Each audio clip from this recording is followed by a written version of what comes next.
حضرت مولانا الیاس رحمۃ اللہ علیہ جو تبلیغی جماعت کے بانیوں میں سے تھے، ان کے دل میں بڑی فکر تھی کہ جب انگریز نے بر صغیر پر قبضہ کر لیا تو بہت دیہاتوں میں ارتداد پھیل گیا، مرتد ہونا شروع ہو گئے لوگ. یہ بہت فکر میں رہتے تھے کہ یہ مسلمانوں کو ہو کیا رہا ہے. کلمے کا لفظ پڑھنا نہیں جانتے تھے، یعنی اتنی جہالت پھیل رہی تھی. مدارس ختم کر دیے تھے انگریز نے، سارے تباہ و برباد کر دیا تھا مدرسوں کو. تو یہ بہت فکر، یہ راتوں کو اٹھ کے پریشان، نیند اڑ جاتی تھی ان کی کہ بھئی کیا کروں میں. تو بہت کبھی ان کا خیال آتا کہ میں بھی مدرسہ بناؤں. تو پھر یہ سوچتے کہ مدرسے میں تو محدود لوگ آتے ہیں نا، محدود بچے ہوتے ہیں، محدود لوگ ہوتے ہیں. یہ اتنی بڑی قوم جو اتنے لاکھوں لوگ ہیں ہندوستان کے، جس میں پاکستان اور بنگلہ دیش بھی تھا، ان کے ایمان کو کیسے بچایا جائے. نہ پیسے ہیں، نہ وسائل ہیں. حکومت برطانیہ کی ہے، وہ تو اسلام کو نہیں پسند کرتا تھا. تو اتنا درد تھا ان کے دل میں. ان کی سوانے میں لکھا ہے کہ راتوں کو نیندیں اڑ جایا کرتی تھی ان کی. ان کے اہل خانہ بتاتے ہیں چہل قدمی کر رہے ہوتے تھے رات کو. تو پوچھتے کیا کہہ رہے ہیں، یہ ہمارے یعنی مسلمانوں کا ہوگا کیا، یہ تو سب اسلام سے دور ہو جائیں گے، اس کو کیسے روکا جائے. تو اللہ نے ان کے ذہن میں یہ ترکیب ڈالی کہ بھائی کوئی الگ سے مدرسہ بنانے کی ضرورت نہیں ہے، کوئی انسٹیٹیوٹ بنانے کی. یہ روایتی طریقے ہیں جو صدیوں سے آ رہے ہیں، چلتے رہیں گے. عوام میں کوئی بہت بڑا کام کرنا چاہیے. اور ان کے ذہن میں یہ بات آئی کہ جس چیز پہ انسان کا جان، مال اور وقت لگتا ہے، انسان کے دل صدیوں سے آ رہے ہیں، چلتے رہیں گے. عوام میں کوئی بہت بڑا کام کرنا چاہیے. اور ان کے ذہن میں یہ بات آئی کہ جس چیز پہ انسان کا جان، مال اور وقت لگتا ہے، انسان کے دل میں اسی کی قدر آتی ہے. صحابہ کرام کی جان بھی لگی، مال بھی لگا اور وقت بھی لگا. تو ان کا جان اور مال اور وقت لگاؤ. اور جہادی تحریکیں بھی ناکام ہو چکی تھیں. بہت سے علماء انگریز کے خلاف کھڑے ہوئے. یہ جتنے دیوبند کے علماء ہیں نا، ان میں کوئی ایک بھی ایسا نہیں ہے جس نے انگریز کے خلاف جہاد میں حصہ نہ لیا. یہ انگریزوں، میں نے پرسوں ایک کتاب پڑھی، دی لاسٹ مغل. یہ انگلش میں کتاب ہے ایک گورے کی، پوری کتاب نہیں، اس کا کچھ حصہ پڑھا. دی لاسٹ مغل، یہ کتاب آپ لوگ ضرور پڑھیں. اس انگریز نے مغلوں کی تاریخ پر ایسی شاندار اور اوتھینٹک کتاب لکھی ہے کہ ہٹو بچوں کر دیا اس نے. کیونکہ اس نے جب کوئی واقعات بیان کیے نا مغل حکومت کے خاتمے کے، تو اس واقعات میں اس نے اس زمانے کے اخباروں کے ٹکڑے بھی پیش کیے ہیں، ان کی تصویریں لے لے کے. یعنی کتنی ایک مستند کتاب لکھی نا اس نے. اس کتاب میں ایک بات لکھی ہے، وہ میں نے اسکرین شاٹ بھی لیا ہوا ہے اس کا اپنے موبائل میں، کبھی موقع ملا تو آپ کو دکھاؤں گا انشاءاللہ. کہ انگریز جب بر صغیر میں آیا تو جو مسلمان حکمران تھے نا، جو مغل بادشاہوں کے جو شہزادے اور شعراء، یہ لوگ پوری رات مشاعرہ کرتے، اور جب فجر کی اذان ہوتی تو یہ سونے کے لیے جا رہے ہوتے تھے. رات بھر کیا چل رہا ہوتا تھا ان کا؟ یہ فیوچر کی پلاننگ ہو رہی تھی ان کی. رات بھر شعر و شاعری کے پروگرام چلتے. مرزا غالب بھی تشریف فرما ہوتے اس میں، ساری رات شاعری چلتی. اور حکمران صبح سونے کے لیے کہاں جا رہے ہوتے؟ پھر شہزادے اور یہ جتنے بڑے لوگ ہیں نا، یہ سب سونے کے لیے جا رہے ہوتے تھے. اور انگریز صبح 4 بجے اذان سے پہلے اٹھ کے ایکسرسائز کر رہا ہوتا تھا. نہیں آ رہی بات میرا خیال ہے. اب آپ مجھے بتاؤ، ایک قوم ساری رات شاعری سنتی ہو، یا پب جی کھیلتی ہو، یا ڈرامے دیکھتی ہو. اب ڈرامے آ گئے، پب جی آ گیا، اب شاعری ختم ہو گئی. شاعری میں تو پھر بھی فائدہ تھا، کم از کم اردو ادب میں تو مہارت ہوتی نا. پب جی میں تو وہ بھی فائدہ نہیں ہے، وہ بھی نہیں ہے. تو ایک قوم جو رات 4 5 6 بجے سو رہی ہو، اور دوسری قوم جو 4 بجے اٹھ کے ورزش کر رہی ہو، تو فیوچر کس کے ہاتھ میں آئے گا بتاؤ؟ جو رات بھر شاعری سن کے، ڈرامے دیکھ کے، فلمیں دیکھ کے، پب جی کھیل کے سونے والی قوم ہے، یا وہ جو صبح 4 بجے اٹھ کے اپنے دن کا آغاز شروع انگریز یہ کر رہا تھا. اور خدا کا قانون ہے، جو محنت کرتا ہے اللہ اسے عطا فرماتے ہیں. بغیر محنت کے نہیں ملتا. اگر بغیر محنت کے ملتا نا تو نبی صلی اللہ علیہ وسلم بدر میں تھوڑی آ کے لڑتے. اپنے صحابہ کو یہ تھوڑی کہتے کہ قوت اختیار کرو اور اپنے جسموں کو مضبوط بناؤ، یہ تھوڑی کہتے. آج ہمارے ہاں دیندار لوگ چاہتے ہیں کہ ہم نیک بن کے سارا پروٹوکول حاصل کر لیں. تو صرف نیک بننا کافی نہیں ہے، بلکہ نیک بننے کا حصہ ہے. تو یہ بہت بڑے مسائل ہیں. تو وہ انگریز نے کتاب لکھی ہے, ابھی بھی وہ زندہ ہے گورا, اور بہت اوتھینٹک کتاب ہے ہسٹری پہ. انگریز بعض کام بڑے خاندانی کرتے, چھوڑو بھی ہوتے ہیں, ایسا نہیں ہے کہ سارے صحیح ہوتے ہیں, لیکن اگر ان میں کوئی فیصلہ کر لینا کہ میں نے ریسرچ کرنی ہے تو وہ ریسرچ کا حق ادا کرتا ہے. اس نے اس زمانے کے اخباروں کے ٹکڑے, ان کی تصویریں بھی ڈالی ہیں. تو اس نے یہ لکھا ہے کہ صبح 4 بجے یا 5 بجے جب فجر کی اذانیں ہوتی تھیں تو مغل بادشاہوں کے مشاعرے ختم ہوتے تھے, یہ سونے کے لیے جا رہے ہوتے تھے, اور انگریز صبح 4 بجے اٹھ کے ایکسرسائز کر رہا ہوتا تھا. تو ظاہر ہے پھر حکومت کس کے پاس آنی تھی؟ انہی کے پاس آنی تھی, جو اپنے آپ کو تیار کر رہا ہے مستقبل کے لیے. تو اس میں یہ لکھا ہے کہ انگریزوں کے خلاف جو لڑائیاں ہوئی ہیں نا, اس میں اس انگریز نے علماء دیوبند کے ایک ایک کے نام بیان کیے ہیں. ایک وہ گورا لکھ رہا ہے کہ یہ وہابی تھے اور یہ لڑے یہ لڑے یہ لڑے یہ لڑے. یہ میں اس لیے بتا رہا ہوں آپ کو کہ آج بہت سارے الٹے سیدھے الزامات علماء دیوبند پہ لگائے جاتے ہیں. تو انگریز کے خلاف اگر کوئی میدان میں حقیقی معنوں میں آ کے کھڑا ہوا ہے نا, تو کون کھڑا ہوا ہے؟ یہ وہی جن کو صوفی کہا جاتا ہے, جن کو کہا جاتا ہے یہ بس چٹائیوں پہ بیٹھ کے اللہ اللہ کرنے والے تھے. یہ چٹائیوں پہ بھی بیٹھتے تھے اور میدان جنگ میں گھوڑوں پہ بھی بیٹھتے تھے. تو جب وہ جہادی تحریکیں ناکام ہو گئی, کیونکہ مسلمانوں نے حقیقی معنوں میں ساتھ نہیں دیا. انگریز اتنا ذہن بنا چکا تھا کہ بغاوتیں ہو رہی تھیں, اپنے ہی لوگ بغاوت کر لیتے تھے. سید احمد شہید رحمۃ اللہ علیہ کی تحریک تھی, شاہ اسماعیل شہید رحمۃ اللہ علیہ شہید ہوئے, یہ سب اپنوں کی بغاوتوں سے ہوئے ہیں. مل جاتے تھے, پیسوں میں بک جاتے تھے مسلمان. تو اللہ کے فیصلے تو اجتماعی سطح پہ ہوتے ہیں نا, قوم صحیح ہوگی تو فیصلے ہوں گے, 2-4 افراد کے صحیح ہونے سے تھوڑی ہوتا ہے. تو حضرت مولانا الیاس رحمۃ اللہ علیہ نے جب دیکھ لیا نا یہ سب کچھ کیا ہو گیا ہے, ناکام, تو اب ایک حل تو یہ کہ مسلمانوں کو ایسے ہی چھوڑ دو. کہ ایسے ہی نہیں چھوڑا جا سکتا. اتنا درد تھا, اتنی فکر تھی, راتوں کو اٹھ کے نیند خراب ہو جاتی تھی. اور ہماری نیند خراب ہوتی ہے, کوئی پیسے نہیں واپس کر رہا, کوئی مسئلہ ہے وہاں, کوئی جو ہے نا, ان کی نیندیں خراب کیوں ہو رہی ہیں کہ بھائی یہ بر صغیر کے مسلمان تو سارے کافر ہو جائیں گے, یہ تو اسلام سے دور ہو جائیں گے. تو دینی مدارس کافی نہیں ہے اس فتنے کو کنٹرول کرنے کے لیے. وہ اپنا کردار تو ادا کر رہے ہیں مگر یہ کافی نہیں ہے. تو انہوں نے کیا کیا کہ لوگوں سے کہا, جا کے منتیں کی, دیہاتیوں کی, پاؤں پکڑے کہ بھائی کچھ وقت ماحول تبدیل کرو, اللہ کی راہ میں نکلو, کلمہ سیکھ لو, کچھ موٹی موٹی ایمان کی باتیں سیکھ لو. اور اس کا ایسی اللہ نے, چونکہ اخلاص بہت تھا, ایسی برکت دی ہے کہ توقعات سے زیادہ اللہ نے اس کام کو مقبولیت ادا کی. پھر وہ پیش گوئی کیا کرتے تھے کہ ایک دن آئے گا ہماری جماعتیں امریکہ جا رہی ہوں گی. لوگ ہنستے تھے کہ یہ کیسی باتیں کر رہے ہیں, امریکہ جائیں گی جماعتیں, جاپان جائیں گی جماعتیں, پوری دنیا میں ایک تہلکہ. اس وقت اگر تبلیغی اجتماع ایک ہی جگہ ہو جائے نا سب کا, ابھی تو مختلف ٹکڑوں میں ہے نا, تو حج کے بعد دنیا کا سب سے بڑا اجتماع ہے یہ. حالانکہ نہ کوئی انٹرٹینمنٹ ہے, نہ لنگر تقسیم ہو رہا ہے, کچھ ہو رہا ہے, نہ کوئی ایئر کنڈیشن روم ہے, مٹی میں دریوں پہ لوگ بیٹھے ہوئے, اور وہ دریاں بھی اپنے گھر سے لے کر آ رہے ہیں. کمال ہو گیا بھائی. ابھی میں اجتماع میں گیا تھا نا, میں اجتماع میں گیا کراچی اجتماع میں, 2-4 بزرگ حضرات سے ملاقات, زیارت کی نیت سے گیا تھا. ہم تو چونکہ بزرگوں کو مانتے ہیں تو ہم سمجھتے ہیں کہ ان کی زیارت کرنے سے فائدہ ہوتا ہے. بہت سے لوگ بزرگ لیس ہو گئے ہیں, ٹھیک ہے نا, وہ کہتے ہیں سارے بزرگوں میں کیڑے نکال کے انہوں نے کوئی بزرگ بولو نا چھوڑا ہی نہیں. وہ بزرگ ایسے, اس نے یہ کہا, اس نے یہ لکھا, اس نے یہ لکھا, اس نے یہ کیا. تو بزرگی مارکیٹ سے ان کی کیا ہو گئے ہیں, شارٹ ہو گئے. ہم لوگ کے الحمدللہ بزرگ ہوتے ہیں. تو مجھے اگر کہیں موقع ملے کسی بزرگ کی زیارت کا, میں کوئی بہت نیک آدمی نہیں ہوں, نہ کوئی بہت بڑا فنٹر ہوں, نہ میں دعویٰ کرتا ہوں میں بہت بزرگوں کی عقیدت ہے, ٹوٹے پھوٹے جو بھی اللہ کبھی توفیق دے دے تو میں کوشش کرتا ہوں کہ زیارت بولو نا کر لی جائے, کہ شاید قیامت کے دن کام آ جائے. تھوڑی بہت کوشش کر لیتا ہوں کہ شاید تھوڑی سی اس عقیدت کو اللہ تعالیٰ قیامت کے دن بڑا بنا دے. تو میں گیا وہاں, کچھ تبلیغ کے اکابر تھے, ملاقات کا موقع مل گیا. میں جب ادھر گیا نا تو وہاں 1-2 بزرگوں سے زیارت ہوئی.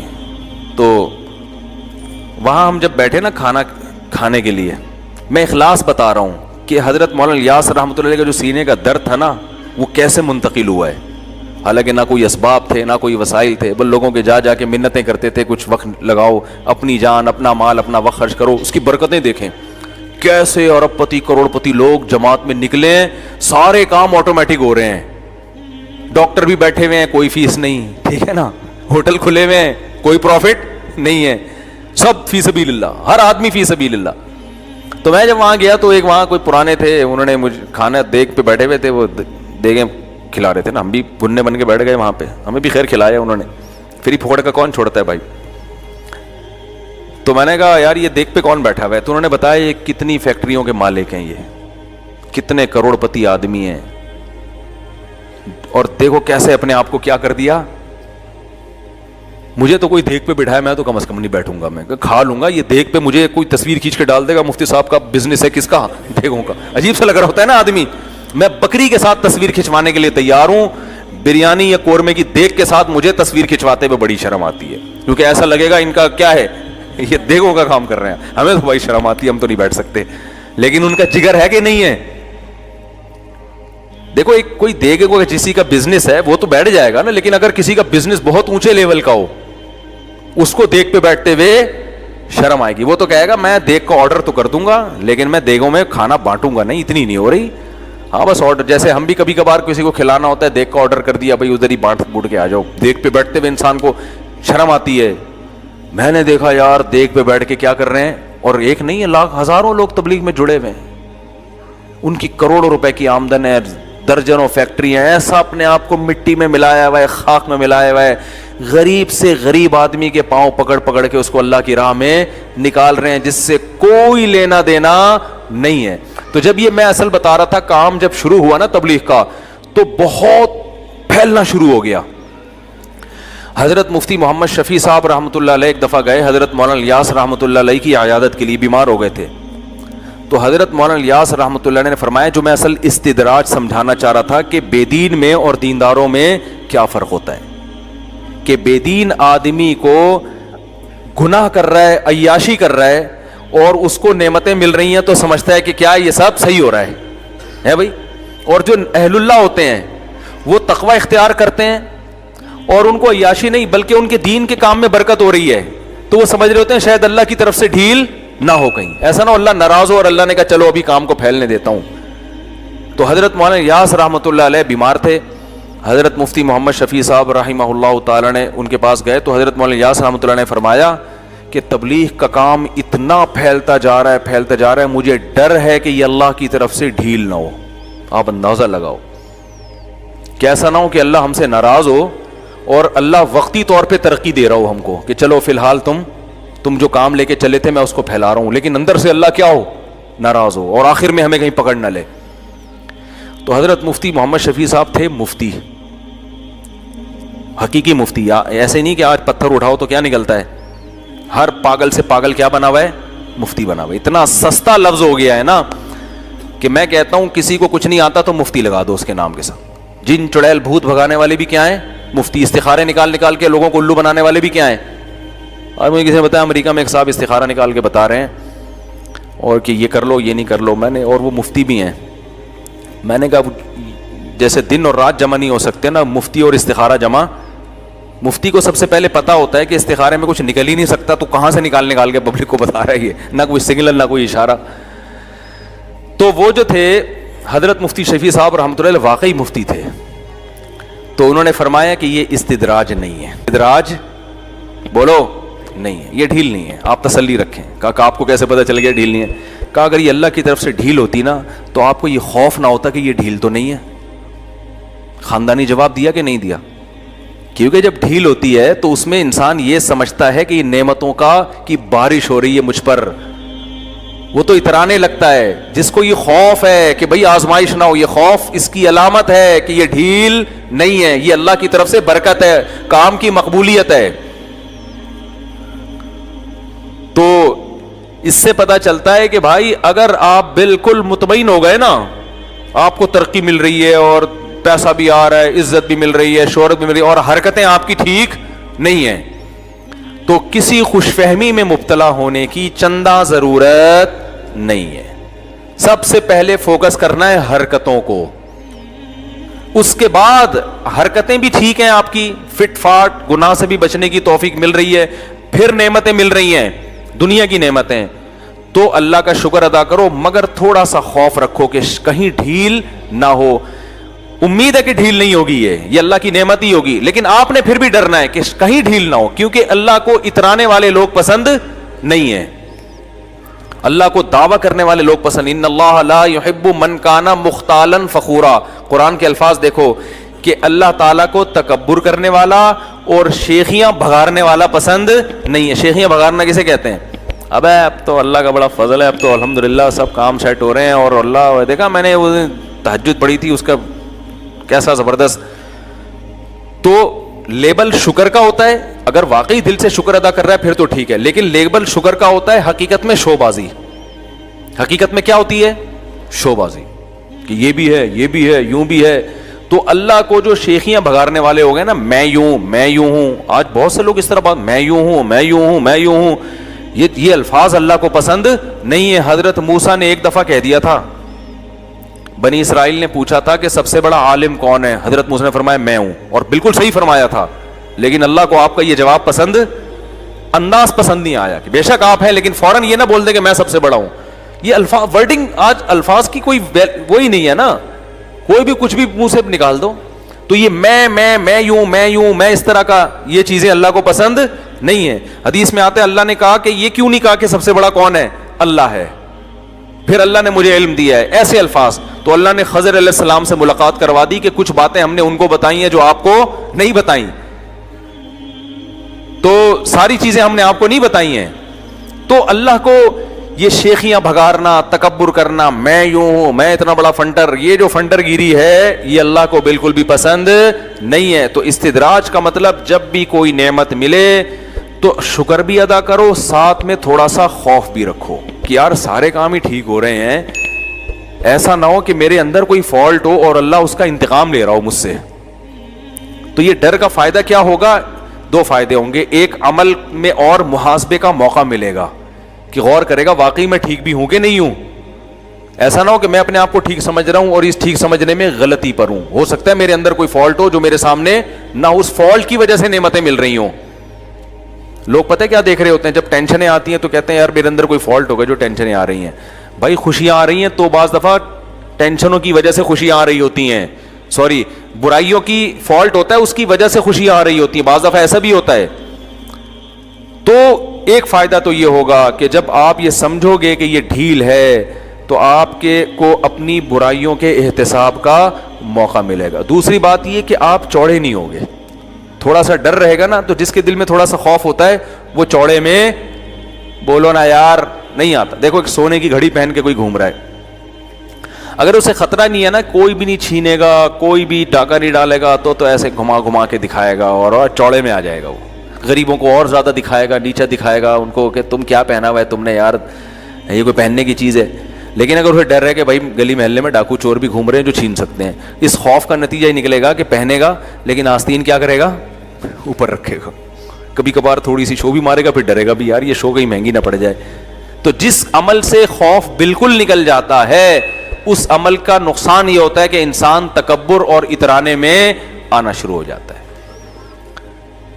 تو اس لیے جب بھی دیکھو جو اللہ کے نافرمان ہیں ان کو تو استدراج اور یہ ڈھیل کیا, ان چیزوں سے کوئی دلچسپی ہے ہی نہیں. وہ کہتے ہیں جاؤ یار عیاشی کرو, کیا اللہ کی نعمت اور کیا عذاب, یہ سب چیزیں یہ تو پرانے قصے ہیں.